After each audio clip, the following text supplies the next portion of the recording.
Pfizer has submitted COVID vaccine data to the FDA for children 5 to 11 years old. The company says trials prove the dose is safe and effective in young kids. It's now up to the FDA to decide on emergency use authorization. Also this morning, crisis on the front line. Local hospitals are short-staffed and over capacity, and many healthcare workers are completely exhausted. Karen joins us now to explain how local healthcare leaders are dealing with all of this. Good morning, Karen.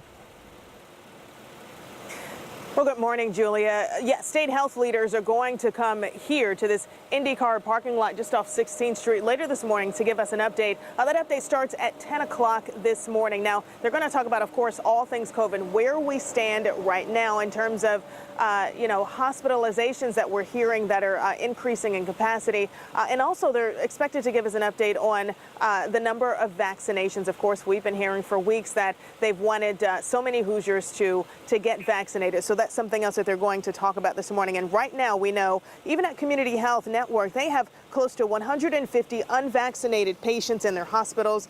They say that's 150 beds not available to those with heart issues or cancer patients, and it's putting a strain on the system.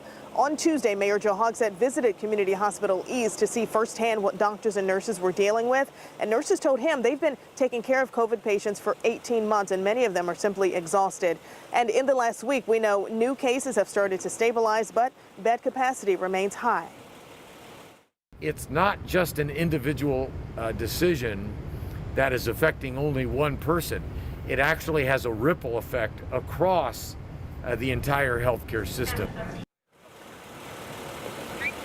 And just over 1,900 Hoosiers are hospitalized with COVID right now. If you break that down just to Marion County, it's about 557. That's a bit lower than late last week, but still it remains high. And again, starting at 10 o'clock this morning, state health leaders are going to be right here again at the IndyCar parking lot of 16th Street to give us an update on all things COVID and where we stand today. Back to you. Karen, thank you. An Indianapolis mother is fighting for her life after COVID-19 nearly destroyed her lungs. 34-year-old Autumn Carver and her husband Zach both got COVID last month. He had a high fever, but the virus attacked Autumn's respiratory system while she was pregnant. Doctors delivered her baby boy on August 27th, and then she went on life support the same day. Now, the baby is doing fine.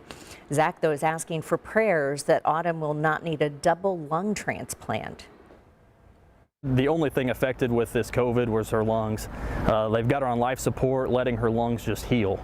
The last report that I got as of this morning, her lungs are healing. It's just taking a long, long time. There was talk of a transplant here in the past. I'm hoping we don't have to go that route. Her lungs just heal up enough that she can walk out here with me.